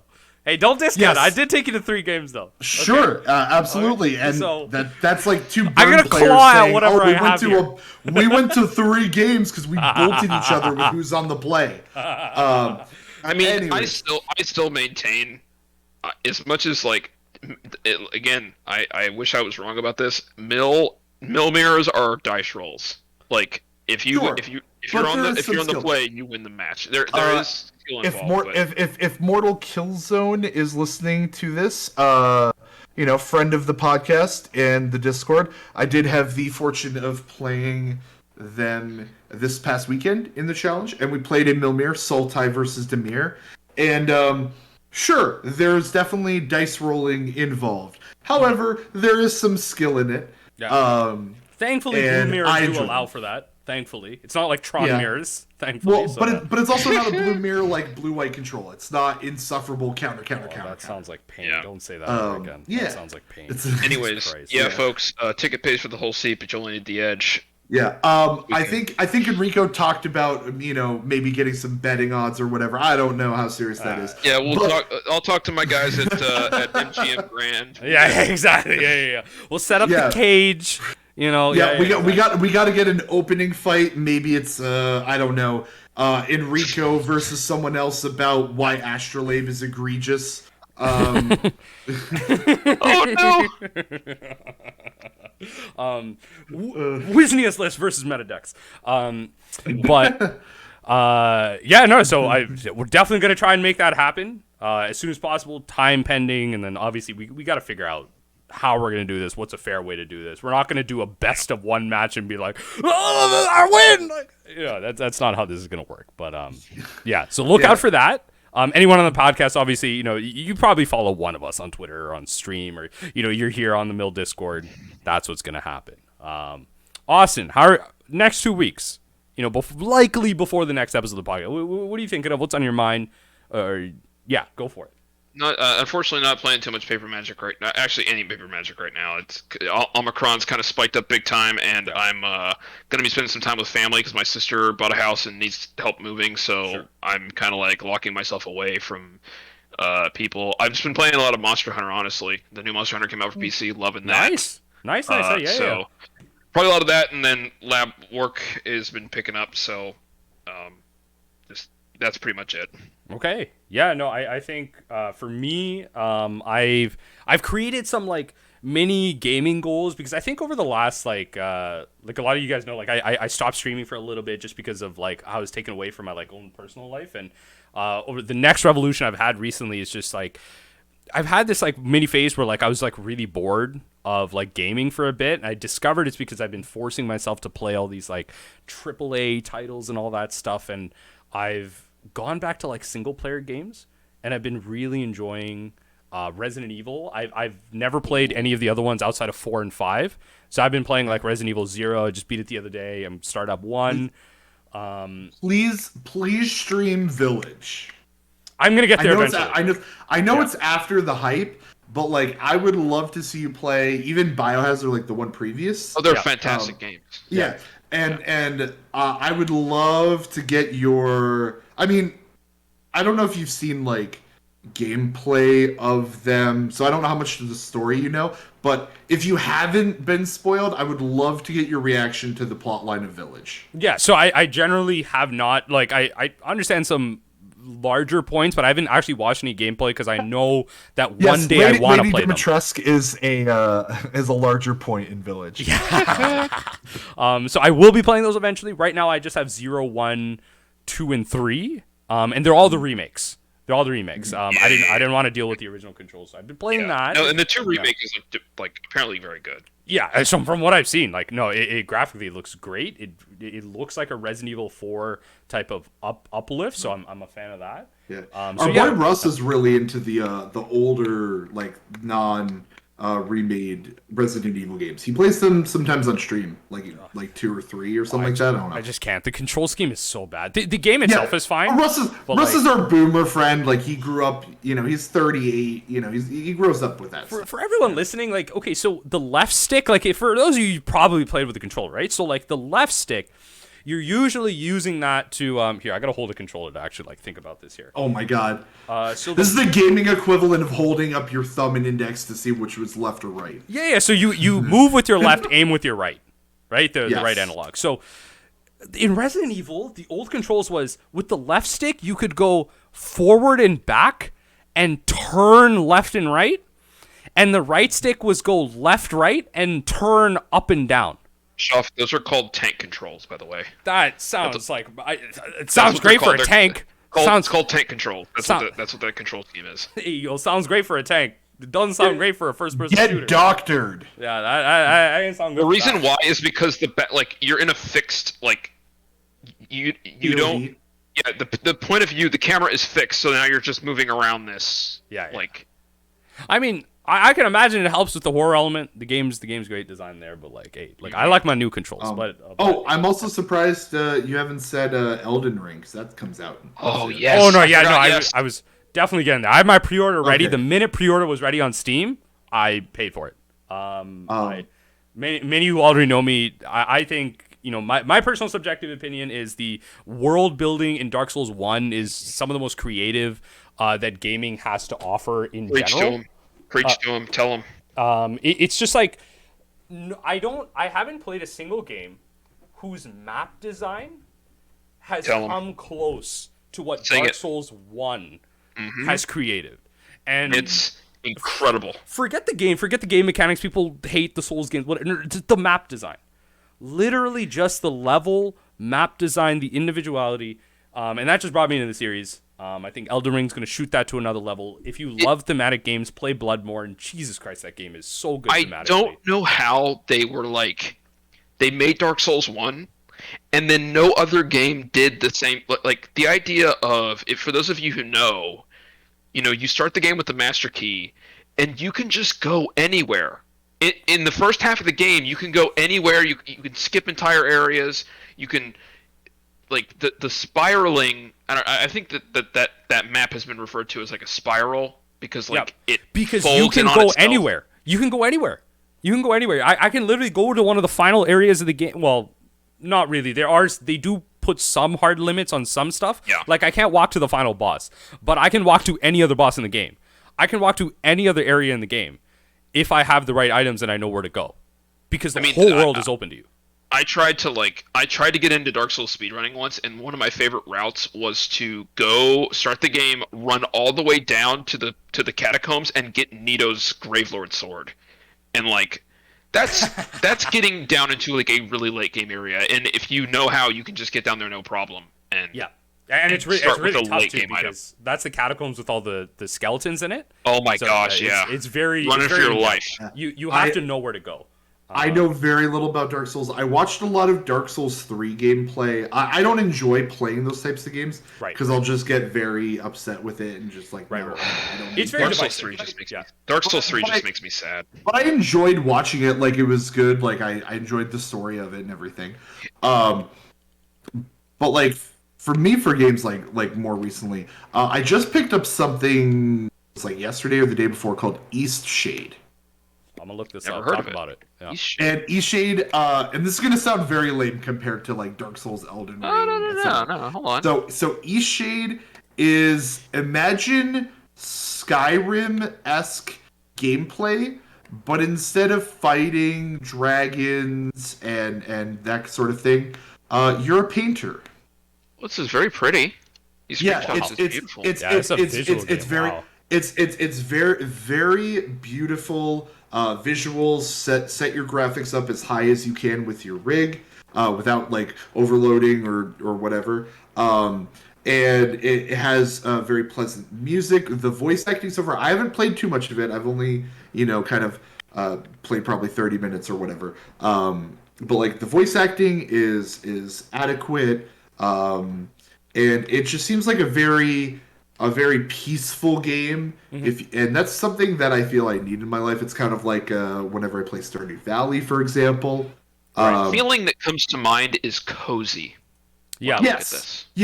Cozy. Yes. That definitely. It's imagine if you took the Elder Scrolls, but it was designed by a hobbit.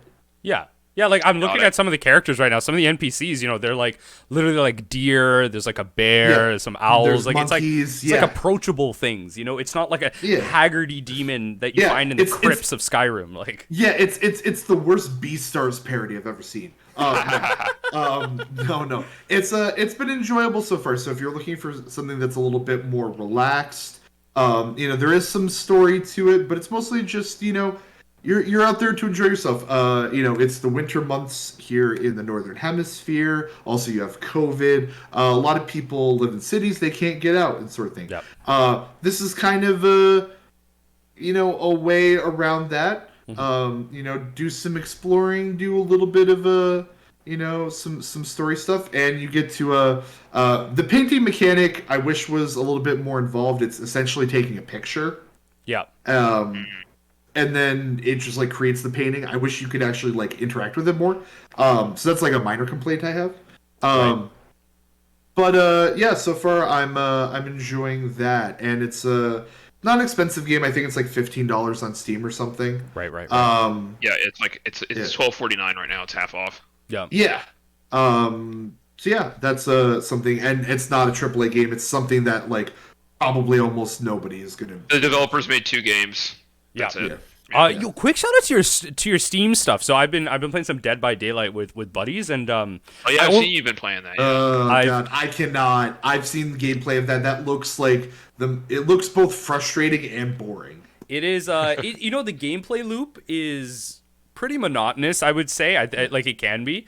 It's just fun, like in a group. It's just one of those things. It has a lot of content and reasons to want to keep going through the loop. It's attractive in terms of the IPs it has, but I can, when people say it's boring, I understand. The loop is very monotonous, but again, just fun stress as a group. But for the Steam stuff, for anyone that's had a Steam account for a while, go into your items inventory and sell a bunch of stuff. I sold a bunch of old Dota 2 stuff that I did not know I still had for like $70. Wow, that's just $70, and then that was like 2 weeks ago during the winter sale. Like, I cashed out. I bought some games. So go in your old Steam account. There's some like random items that people are buying for like $5, $3, $4, and that adds up when you have a couple of them. I don't think I really have any Steam items outside of just like when you play games, you accumulate like the stickers or icons or whatever. Yeah. Like. Nothing major. Like I'm not some CS:GO finance nut or anything. Yo, bringing NFTs to Magic? When? Oh no, please. Hey, look. Anyways, I may not I think that's a good place. I think that's a good place to end. We mentioned the NFTs. Context. Okay, there you go. Okay. So let's end things off here. Jack, where can anyone find you? You can find me on Twitter at BlitzMTG. You can find me in the Mill Discord. You can find me also on Twitch, twitch.tv/BlitzMTG. And the only reason I'm shouting that out, because I'm not a regular streamer anymore, like I once was. Every once in a while I decide to pop it on.